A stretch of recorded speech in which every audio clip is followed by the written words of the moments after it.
जय श्री कृष्ण। कृष्णाय वासुदेवाय हरे परमात्मने प्रणत क्लेश नाशाय गोविंदाय नमो नमः। श्रीमद् भागवत 11वां स्कंद 7वां अध्याय प्रारंभ भगवत कृपा से कर रहे हैं। पहले हिंदी में पाठ करेंगे, उसके बाद संस्कृत भाषा में। 7वें अध्याय में अवधूत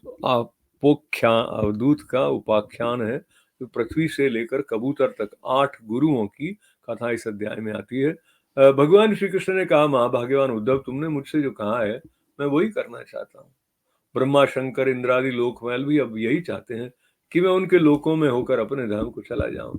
पृथ्वी पर देवताओं को जितना काम करना था उसमें मैं पूरा कर चुका। इसी काम के लिए ब्रह्मा जी की प्रार्थना से मैं बलराम जी के साथ अवतीर्ण हुआ था। अब ये यदुवंश जो ब्राह्मणों के शाप से भस्म हो चुका है, पारस्परिक फूट और युद्ध से नष्ट हो जाएगा। आज के 7वें दिन समुद्र इस पूरी द्वारिका को डुबो देगा। प्यारे उद्धव, जिस क्षण मैं मृत्यु लोक का परित्याग कर दूंगा, उसी क्षण इसके सारे मंगल नष्ट हो जाएंगे और थोड़े दिनों में पृथ्वी पर कलयुग का बोलबाला हो जाएगा। जब मैं इस पृथ्वी को त्याग कर दूंगा तब तुम इस पर मत रहना, क्योंकि साधु उद्धव, कलयुग में अधिकांश लोगों की रुचि अधर्म में ही होगी। अब तुम अपने आत्मीय स्वजन और बंधु बांधवों का स्नेह संबंध छोड़ अनन्य प्रेम से मुझ में अपना मन लगाकर समदृष्टि से पृथ्वी में स्वच्छंद विचरण करो। इस जगत में जो कुछ मन से सोचा जाता है, वाणी से कहा, नेत्रों से देखा जाता है और श्रवण आदि इंद्रियों से अनुभव किया जाता है, वो सब नाशवान है, सपने की तरह मन का विलास है, इसलिए माया मात्र है, मिथ्या है, ऐसा समझ लो। जिस पुरुष का मन अशांत है, असंयत है, उसी को पागल की तरह अनेकों वस्तुएं मालूम पड़ती हैं। वास्तव में ये चित्त का भ्रम ही है। नानात्व का भ्रम हो जाने पर ही ये गुण है, ये दोष, इस प्रकार की कल्पना करनी पड़ती है। जिसकी बुद्धि में गुण और दोष का भेद बैठ गया, दृढ़मूल हो गया है, उसी के लिए कर्म अकर्म विकर्म रूप भेद का प्रतिपादन हुआ है। इसलिए उद्धव, तुम पहले अपने समस्त इंद्रियों को अपने वश में कर लो, उनकी बागडोर अपने हाथ में ले लो और केवल इंद्रियों की ही नहीं, चित्त की समस्त वृत्तियों को भी रोक लो और फिर ऐसा अनुभव करो कि ये सारा जगत अपनी आत्मा में ही फैला हुआ है और आत्मा मुझ सर्वात्मा इंद्रियातीत ब्रह्म से एक है, अभिन्न है। जब वेदों के मुख्य तात्पर्य निश्चय रूप ज्ञान और अनुभव रूप विज्ञान से भलीभांति संपन्न होकर तुम अपनी आत्मा के अनुभव में ही आनंद मग्न रहोगे और संपूर्ण देवता आदि शरीरधारियों के आत्मा हो जाओगे। इसलिए किसी भी विघ्न से तुम पीड़ित नहीं हो सकोगे, क्योंकि इन विघ्नों और विघ्न करने वालों की आत्मा भी तुम ही होगे। जो पुरुष गुण और दोष बुद्धि से अतीत हो जाता है, वो बालक के समान निषिद्ध कर्म से निवृत्त हो जाता है, परंतु दोष बुद्धि से नहीं।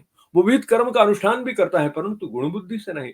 जिसने श्रुतियों के तात्पर्य का यथार्थ ज्ञान ही प्राप्त कर लिया, बल्कि उनका साक्षात्कार भी कर लिया है, और इस प्रकार जो अटल निश्चय से संपन्न हो गया है, वो समस्त प्राणियों का हितैषी सुहृद होता है और उसकी वृत्तियां सर्वथा शांत रहती हैं। वो समस्त प्रतीयमान विश्व को मेरा ही स्वरूप आत्म स्वरूप देखता है। इसलिए उसे फिर कभी जन्म मृत्यु के चक्कर में पड़ना नहीं पड़ता है। श्री सुखदेव जी कहते हैं, परीक्षित, जब भगवान श्री कृष्ण ने इस प्रकार आदेश दिया तब भगवान के परम प्रेमी उद्धव जी उन्हें प्रणाम करके तत्व ज्ञान की प्राप्ति की इच्छा से उन्होंने ये प्रश्न किया। उद्धव जी ने कहा, भगवान, आप ही समस्त योगियों के गुप्त पूंजी, योगों के कारण और योगेश्वर हैं। आप ही समस्त योगों के आधार, उनके कारण और योग स्वरूप भी हैं। आपने मेरे परम कल्याण के लिए उस संन्यास रूप त्याग का उपदेश किया है, परंतु अनंत जो लोग विषयों के चिंतन और सेवन में घुल मिल गए हैं, विषयात्मा हो गए हैं, उनके लिए विषय भोगों और कामनाओं का त्याग अत्यंत कठिन है। सर्वस्वरूप उनमें भी जो लोग आपसे विमुख हैं, उनके लिए तो इस प्रकार का त्याग सर्वथा संभव ही है। ऐसा मेरा निश्चय है प्रभु, मैं भी ऐसा ही हूँ।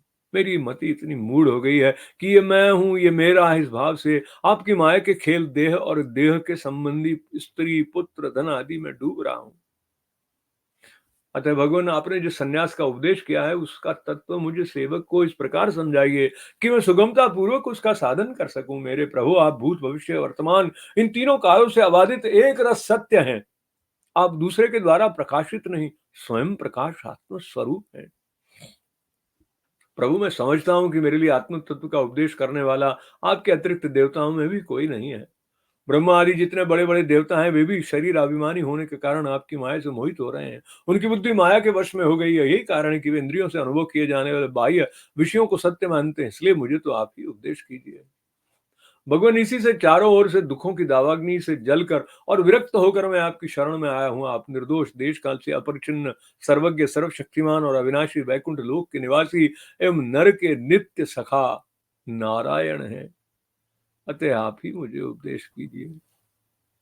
भगवान श्री कृष्ण ने कहा, उद्धव, संसार में जो मनुष्य ये जगत क्या है, इसमें क्या हो रहा है इत्यादि बातों का विचार करने में निपुण है, विचित्र में भरी हुई अशुभ वासनाओं से अपने आप को स्वयं अपनी विवेक शक्ति से ही प्राय बचा लेते हैं। समस्त प्राणियों का, विशेषकर मनुष्य का आत्मा अपने हित और अहित का उपदेशक गुरु है, क्योंकि मनुष्य अपने प्रत्यक्ष अनुभव और अनुमान के द्वारा अपने हित अहित का निर्णय करने में पूर्णतः समर्थ है। सांख्य योग विशारद धीर पुरुष इस मनुष्य योनि में इंद्रिय शक्ति, मन शक्ति आदि के आश्रयभूत मुझ आत्म तत्व को पूर्णतः प्रकट रूप से साक्षात्कार कर लेते हैं। मैंने एक पैर वाले, दो पैर वाले, तीन पैर वाले, चार पैर वाले, चार से अधिक पैर वाले और बिना पैर के इत्यादि अनेक प्रकार के शरीरों का निर्माण किया है। उनमें मुझे सबसे अधिक प्रिय मनुष्य का ही शरीर है। इस मनुष्य शरीर में एकाग्र चित्त, तीक्ष्ण बुद्धि, मनुष्य पुरुष बुद्धि आदि ग्रहण किए जाने वाले हेतुओं से, जिनसे कि अनुमान भी होता है, अनुमान से अग्राही अर्थात अहंकार आदि विषयों से भिन्न मुझ सर्व प्रवर्तक ईश्वर को साक्षात अनुभव करते हैं। इस विषय में महात्मा लोग एक प्राचीन इतिहास कहा करते हैं। वो इतिहास परम तेजस्वी अवधूत दत्तात्रेय और राजा यदु के संवाद के रूप में है। एक बार धर्म के मर्मज्ञ राजा यदु ने देखा कि एक त्रिकालदर्शी तरुण अवधूत ब्राह्मण निर्भय विचर रहे हैं। तब उन्होंने उनसे ये प्रश्न किया। राजा यदु ने पूछा, ब्राह्मण, आप कर्म तो करते नहीं, फिर आपको ये अत्यंत निपुण बुद्धि कहां से प्राप्त हुई, जिसका आश्रय लेकर आप परम विद्वान होने पर भी बालक के समान संसार में विचरते रहते हैं? ऐसा देखा जाता है कि मनुष्य आयु, यश अथवा सौंदर्य, संपत्ति आदि की अभिलाषा लेकर ही धर्म, अर्थ, काम अथवा तत्व विज्ञासा में प्रवृत्त होते हैं। अकारण कहीं किसी की प्रवृत्ति नहीं देखी जाती। पर मैं देख रहा हूं कि आप कर्म करने में समर्थ, विद्वान और निपुण हैं। आपका भाग्य और सौंदर्य भी प्रशंसनीय है। आपकी वाणी से तो मानो अमृत टपक रहा है, फिर भी आप जड़, उन्मत्त और पिशाच के समान रहते हैं। न तो कुछ करते हैं और न चाहते ही हैं। संसार के अधिकांश लोग काम और लोभ के दावानल से जल रहे हैं, परंतु आपको देखकर ऐसा मालूम होता है कि आप मुक्त हैं। आप तक उसकी आंच भी नहीं पहुंच पाती। ठीक वैसे ही जैसे कोई हाथी वन में दावाग्नि लगने पर उससे छूट कर गंगा जल में खड़ा हो। ब्रह्मन, आप पुत्र, स्त्री, धन आदि संसार के स्पर्श से भी रहित हैं। आप सदा सर्वदा अपने केवल स्वरूप में ही स्थित रहते हैं। हम आपसे ये पूछना चाहते हैं कि आपको अपने आत्मा में ही ऐसे अनिर्वचनीय आनंद का अनुभव कैसे होता है? आप कृपा करके अवश्य बतलाइए। भगवान श्री कृष्ण ने कहा, उद्धव, हमारे पूर्वज महाराज यदु की बुद्धि शुद्ध थी और उनके हृदय में ब्राह्मण भक्ति थी। उन्होंने परम भाग्यवान दत्तात्रेय जी का अत्यंत सत्कार करके ये प्रश्न पूछा और बड़े विनम्र भाव से सिर झुकाकर वे उनके सामने खड़े हो गए। अब दत्तात्रेय जी ने कहा, ब्रह्मवेत्ता दत्तात्रेय जी ने कहा, राजन, मैंने अपनी बुद्धि से बहुत से गुरुओं का आश्रय लिया है। उनसे शिक्षा ग्रहण करके मैं इस जगत में मुक्त भाव से स्वच्छंद विचरता हूँ। तुम उन गुरुओं के नाम और उनसे ग्रहण की हुई शिक्षा सुनो। मेरे गुरुओं के नाम है पृथ्वी, वायु, आकाश, जल, अग्नि, चंद्रमा, सूर्य, कबूतर, अजगर, समुद्र, पतंग, भौरा या मधुमक्खी, हाथी, शहद निकालने वाला, हरिण, मछली, पिंगला, वैश्या, कुर्र पर पक्षी, बालक, कुंवारी कन्या, बाण बनाने वाला, सर्प, मकड़ी और भृंगी का कीट। राजन, मैंने इस 24 गुरुओं का आश्रय लिया है और इन्हीं के आचरण से इस लोक में अपने लिए शिक्षा ग्रहण की है। वीरवर ययाति नंदन, मैंने जिससे जिस प्रकार जो कुछ सीखा वो सब ज्यों का तुमसे कहता हूं, सुनो। मैंने पृथ्वी से उसके धैर्य की, क्षमा की शिक्षा ली है। लोग पृथ्वी पर कितना आघात, क्या क्या उत्पात नहीं करते, परंतु वह न तो किसी से बदला लेती है, न रोती चिल्लाती है। संसार के सभी प्राणी अपने अपने प्रारब्ध के अनुसार चेष्टा कर रहे हैं। वे समय समय पर भिन्न भिन्न प्रकार से जान या अनजान में आक्रमण कर बैठते हैं। धीर पुरुष को चाहिए कि उनकी व्यवस्था को समझे, न तो अपना धीरज खोए और न क्रोध करे, अपने मार्ग पर ज्यों का त्यों चलता रहे। पृथ्वी के ही विकार पर्वत और वृक्ष से मैंने यह शिक्षा ग्रहण की है कि जैसे उनकी सारी चेष्टाएं सदा सर्वदा दूसरों के हित के लिए ही होती हैं, बल्कि यूं कहना चाहिए कि उनका जन्म ही एकमात्र दूसरों का हित करने के लिए ही हुआ है। साधु पुरुष को चाहिए कि उनकी शिष्यता स्वीकार करके उनसे परोपकार की शिक्षा ग्रहण करे। मैंने शरीर के भीतर रहने वाले वायु, प्राण वायु से यह शिक्षा ग्रहण की है, जैसे वो आहार मात्र की इच्छा रखता है और उसकी प्राप्ति से ही संतुष्ट हो जाता है, वैसे ही साधक को भी चाहिए कि जितने से जीवन निर्वाह हो जाए उतना भोजन कर ले। इंद्रियों को तृप्त करने के लिए बहुत से विषय न चाहे, संक्षेप में उतने ही विषयों का उपभोग करना चाहिए जिनसे बुद्धि विकृत न हो, मन चंचल न हो, वाणी व्यर्थ की बातों में न लग जाए। शरीर के बाहर रहने वाले वायु से मैंने ये सीखा है कि जैसे वायु को अनेक स्थानों में जाना पड़ता है, परंतु वो कहीं भी आसक्त नहीं होता, किसी का भी गुण दोष नहीं अपनाता। वैसे ही साधक पुरुष भी आवश्यकता होने पर विभिन्न प्रकार के धर्म और स्वभाव वाले विषयों में जाए, परंतु अपने लक्ष्य पर स्थिर रहे। किसी के गुण या दोष की ओर झुक न जाए, किसी से आसक्ति या द्वेष न कर बैठे। गंध वायु का गुण नहीं, पृथ्वी का गुण है, परंतु वायु को गंध का वहन करना पड़ता है। ऐसा करने पर भी वायु शुद्ध ही रहता है, गंध से उसका संपर्क नहीं होता। वैसे ही साधक को जब इस तक पार्थिव शरीर से संबंध है, तब तक उसे इसकी व्याधि, पीड़ा और भूख प्यास आदि का भी वहन करना पड़ता है, परंतु अपने शरीर को नहीं। आत्मा के रूप में देखने वाला साधक शरीर और उसके गुणों का आश्रय होने पर भी उनसे सर्वथा निर्लिप्त रहता है। राजन, जितने भी घट मठ आदि पदार्थ हैं, वे चाहे चल हो या अचल, उनके कारण भिन्न भिन्न प्रतीत होने पर भी वास्तव में आकाश एक और अपरिच्छिन्न अखंड ही है। वैसे ही चराचर जितने भी सूक्ष्म स्थूल शरीर हैं, उनमें आत्मा रूप से सर्वत्र स्थित होने के कारण ब्रह्म सभी में है। साधक को चाहिए कि सूत के मणियों में व्याप्त सूत के समान आत्मा को अखंड और असंग रूप से देखे। वो इतना विस्तृत है कि उसकी तुलना कुछ कुछ आकाश से ही की जा सकती है। इसलिए साधक को आत्मा की आकाश रूपता की भावना करनी चाहिए। आग लगती है, पानी बरसता है, अन्न आदि पैदा होते और नष्ट होते हैं, वायु की प्रेरणा से बादल आदि आते और चले जाते हैं। ये सब होने पर भी आकाश अछूता रहता है। आकाश की दृष्टि से यह सब कुछ है ही नहीं। इसी प्रकार भूत, भविष्य, वर्तमान और भविष्य के चक्कर में न जाने किन किन राम रूपों की सृष्टि और प्रलय होते हैं, परंतु आत्मा के साथ उनका कोई संस्पर्श नहीं है। जिस प्रकार जल स्वभाव से ही स्वच्छ, चिकना, मधुर और पवित्र करने वाला होता है, तथा गंगा आदि तीर्थों के दर्शन, स्पर्श और नामोच्चारण से लोग पवित्र हो जाते हैं, वैसे ही साधक को भी स्वभाव से ही शुद्ध, स्निग्ध, मधुरभाषी और लोक पावन होना चाहिए। जल से शिक्षा ग्रहण करने वाला अपने दर्शन, स्पर्श और नामोच्चारण से लोगों को पवित्र कर देता है। राजन, मैंने अग्नि से यह शिक्षा ली है कि जैसे वो तेजस्वी और ज्योतिर्मय होती है, जैसे उसे कोई अपने तेज से दबा नहीं सकता, जैसे उसके पास संग्रह परिग्रह के लिए कोई पात्र नहीं, सब कुछ अपने पेट में रख लेती है, और जैसे सब कुछ खा पी लेने पर भी विभिन्न वस्तुओं के दोषों से वो लिप्त नहीं होती, वैसे ही साधक भी परम तेजस्वी तपस्या से दैदीप्यमान इंद्रियों से अपराभूत भोजन मात्र का संग्रही और यथा योग्य सभी विषयों का उपभोग करता हुआ भी अपने मन और इंद्रियों को वश में रखे, किसी का दोष अपने में न आने दे।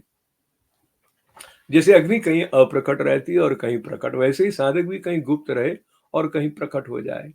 वो कहीं कहीं ऐसे रूप में भी प्रकट हो जाता है जिससे कल्याणकामी पुरुष उसकी उपासना कर सकें। वो अग्नि के समान ही भिक्षा रूप हवन करने वालों के अतीत और भावी अशुभ को भस्म कर देता है तथा सर्वत्र अन्न ग्रहण करता है। साधक पुरुष को इसका विचार करना चाहिए कि जैसे अग्नि लंबी चौड़ी टेढ़ी सीधी लकड़ियों में रहकर उनके समान ही सीधी टेढ़ी या लंबी चौड़ी दिखाई पड़ती है, वास्तव में वैसी है नहीं।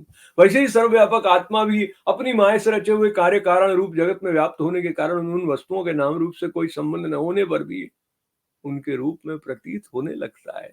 मैंने चंद्रमा से यह शिक्षा ग्रहण की है कि यद्यपि जिसकी गति नहीं जा सकती, उस काल के प्रभाव से चंद्रमा की कलाएं घटती बढ़ती रहती हैं, तथापि चंद्रमा तो चंद्रमा ही है, वो न घटता है न बढ़ता है। वैसे ही जन्म से लेकर मृत्यु पर्यंत जितनी भी अवस्थाएं हैं वो सब शरीर की हैं, आत्मा से उनका कोई संबंध नहीं है। जैसे आग की लपट अथवा दीपक की लौ क्षण क्षण में उत्पन्न और नष्ट होती रहती है, उनका एक क्रम निरंतर चलता रहता है परंतु दिख नहीं पड़ता, वैसे ही जल प्रवाह के समान वेगवान काल के द्वारा क्षण क्षण में प्राणियों के शरीर की उत्पत्ति और विनाश होता रहता है, परंतु अज्ञानवश वो दिखाई नहीं पड़ता। राजन, मैंने सूर्य से ये शिक्षा ग्रहण की है कि जैसे वे अपनी किरणों से पृथ्वी का जल खींचते और समय पर उसे बरसा देते हैं, वैसे ही योगी पुरुष इंद्रियों के द्वारा समय पर विषयों का ग्रहण करता है और समय आने पर उनका त्याग, उनका दान भी कर देता है।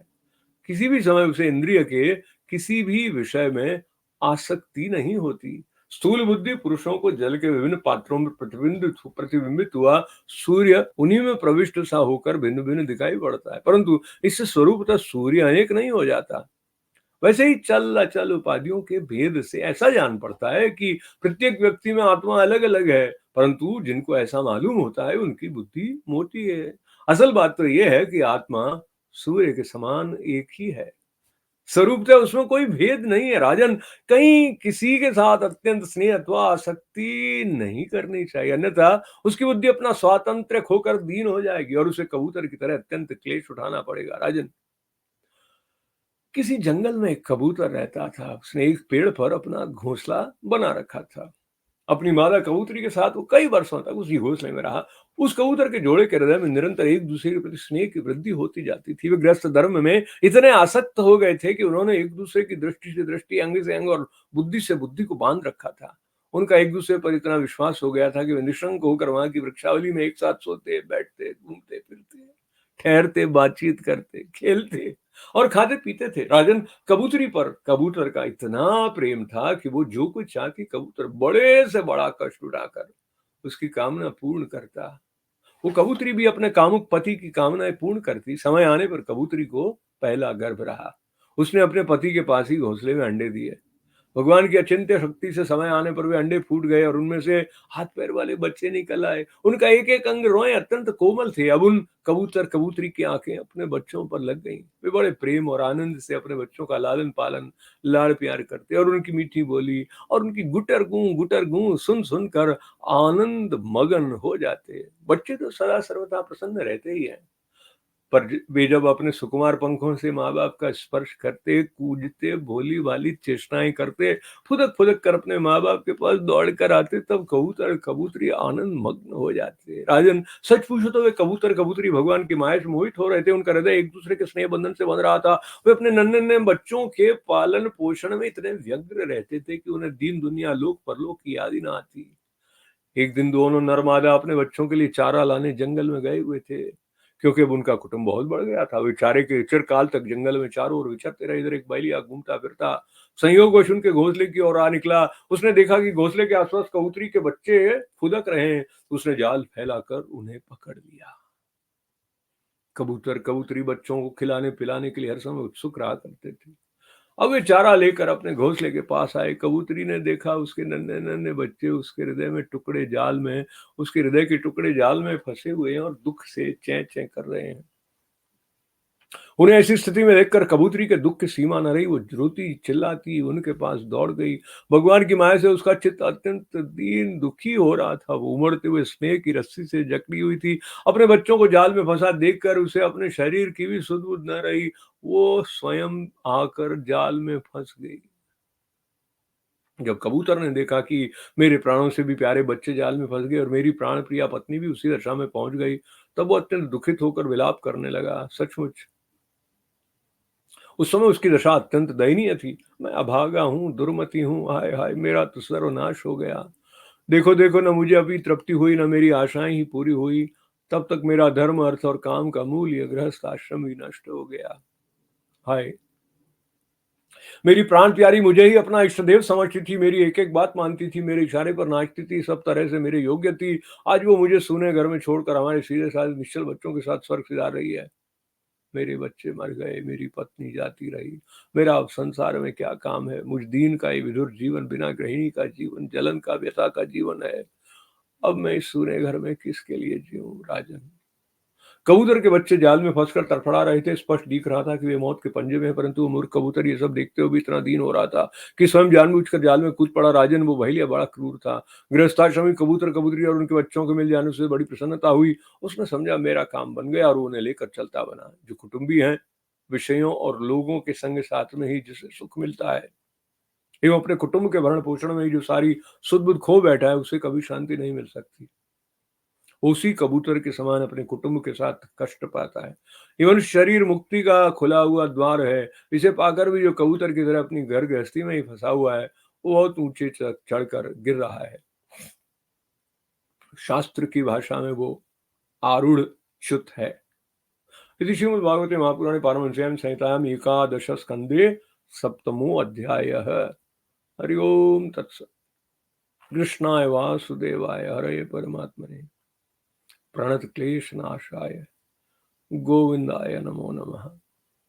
श्री कृष्णार्पणमस्तु। श्री कृष्ण शरणं मम। श्री कृष्ण शरणं मम। श्री कृष्ण शरणं मम।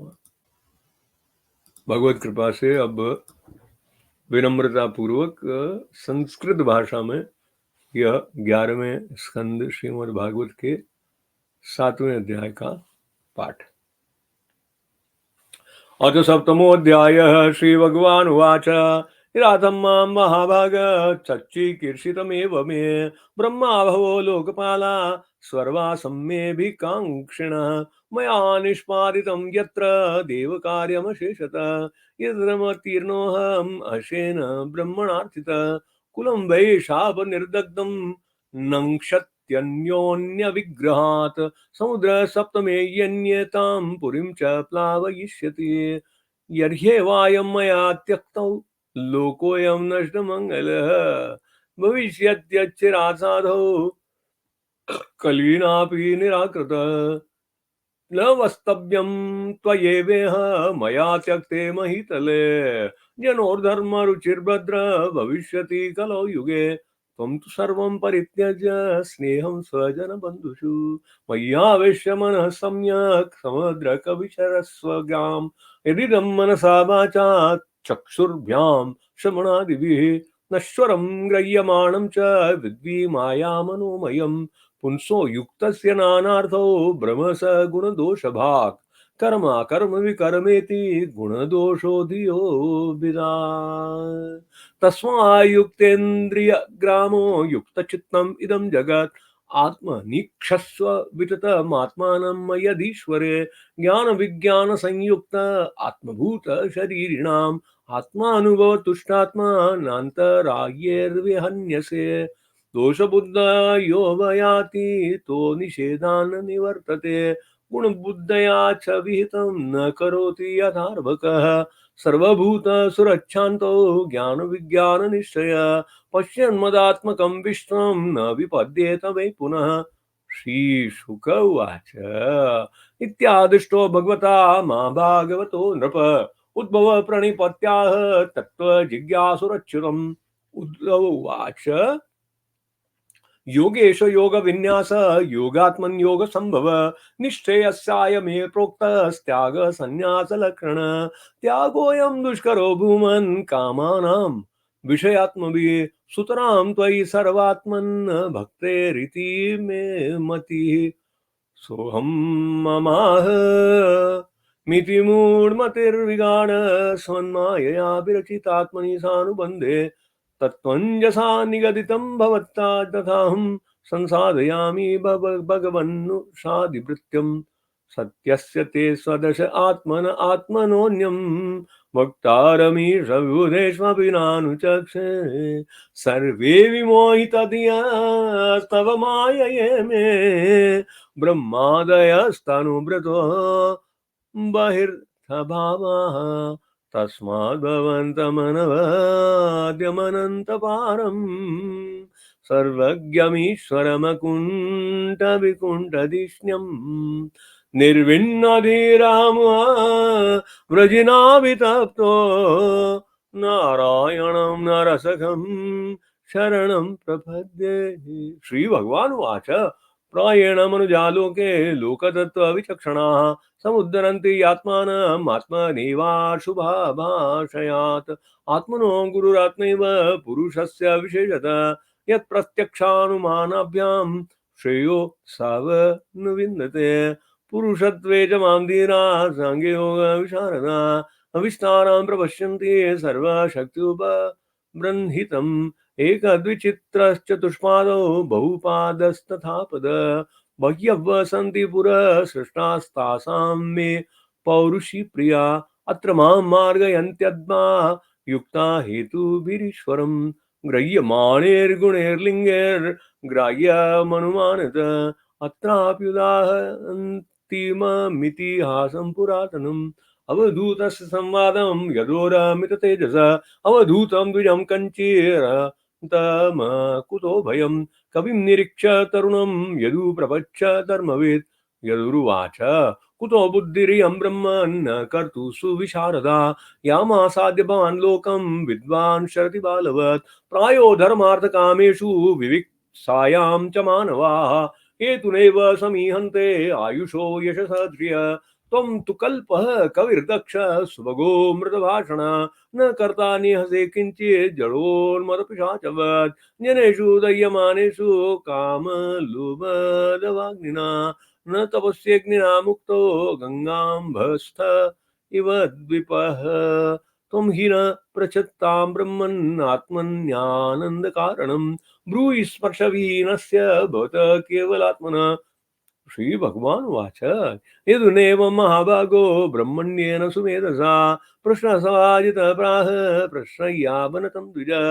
ब्राह्मण उवाच सन्ति मे गुरो राजन् बहवो बुधया वाशत यतो बुद्धिमुपादाय मुक्तोटामि हता शृणु पृथिवी वायुराकाश मापोऽग्निश्चन्द्रमा रविः कपोतो जगर सिन्धुं पतंगो मधुकृद्गज मधुहा हरिणो मीन पिंगला कुररोर्भृग कुमारी शरक्रतु सर्प पूर्णनाभि सुवेशकृत् एते मे गुरवो राजन् चतुर्विंशतिराश्रिताः शिक्षावृत्तिभिरे तेषा मन्व शिक्षामिहात्मनः यतो यदनु शिक्षामि यदा वा नाहुषात्मज तत्तथा पुरुषव्याघ्र निबोध कथयामि ते भूतेराक्रम्यमाणोऽपि धीरो देववशानुगे तद्विद्वान् चलेन्मार्गात् दन्व शिक्षं क्षितेर्व्रतम् शश्वत्परार्थ सर्वेह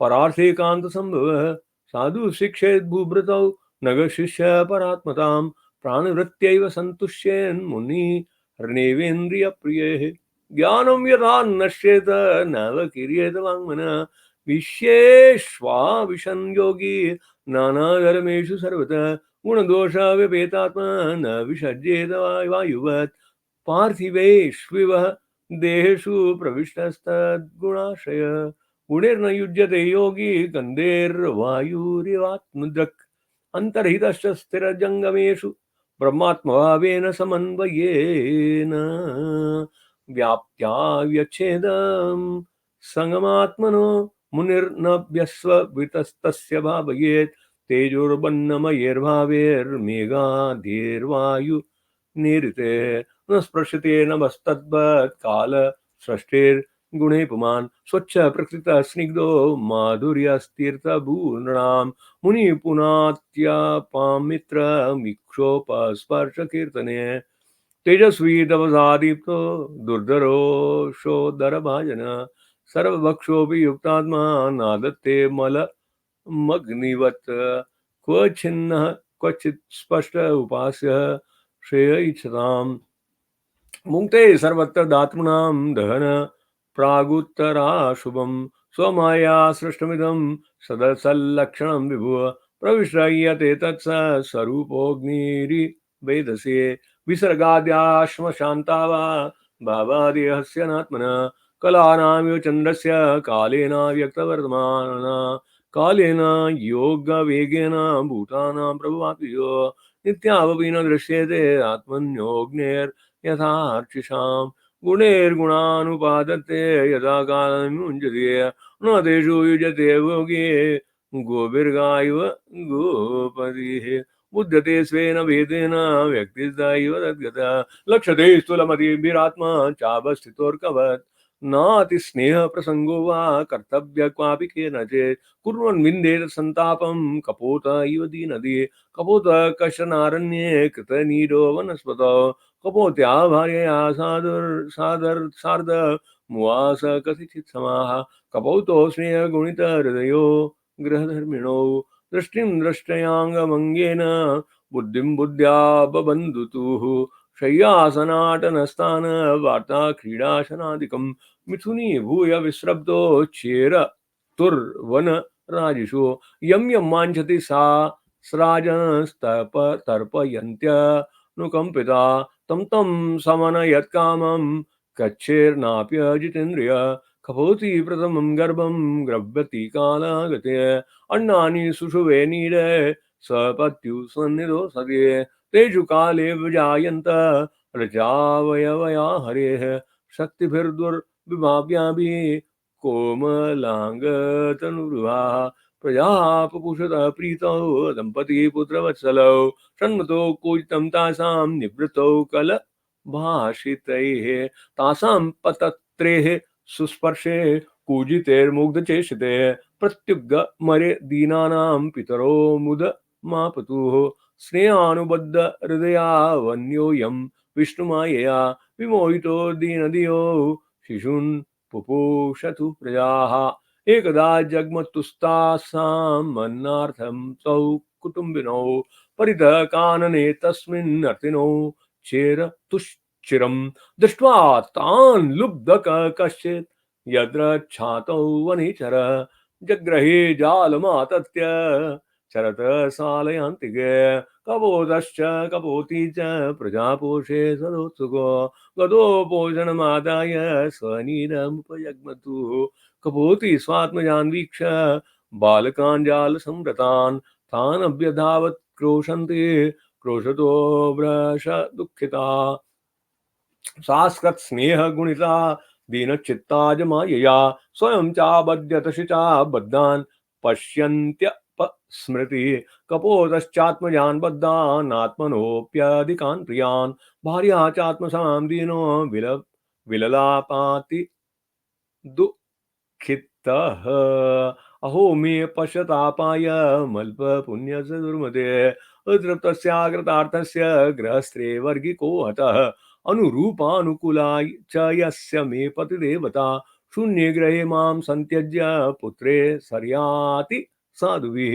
सोऽहं शून्ये ग्रहे दीनो मृतदारो मृतप्रजा जिजीविषये किमर्थं वा विद्रो दुःखजीवितः तांस्तथैवावृतान् छिग्भिर्मृत्युग्रस्तान् विचेष्टतः स्वयं च कृपणः शिशुः पश्यन्नप्यबुधो पतत् तं लब्ध्वा लुब्धकः क्रूरः कपोतं गृहमेधिनं कपोतकान् कपोतिं च सिद्धार्थ प्रययो गृहम् एवं कुटुम्बः शान्तात्मा द्वन्द्वारामः पतत्रिवत् पुष्णन् कुटुम्बं कृपणः सानुबन्धो वसीदति यः प्राप्यमानुषं लोकं मुक्तिद्वारमपावृतं ग्रहीषु खगवत्सक्तस्तमारूढुच्युतं विदुः इति श्रीमद्भागवते महापुराणे पारमहंस्यां संहितायां एकादश स्कन्धो सप्तमो अध्यायः हरि ओम तत्सत् कृष्णाय वासुदेवाय हरे परमात्मने प्रणतक्लेशनाशाय गोविन्दाय नमो नमः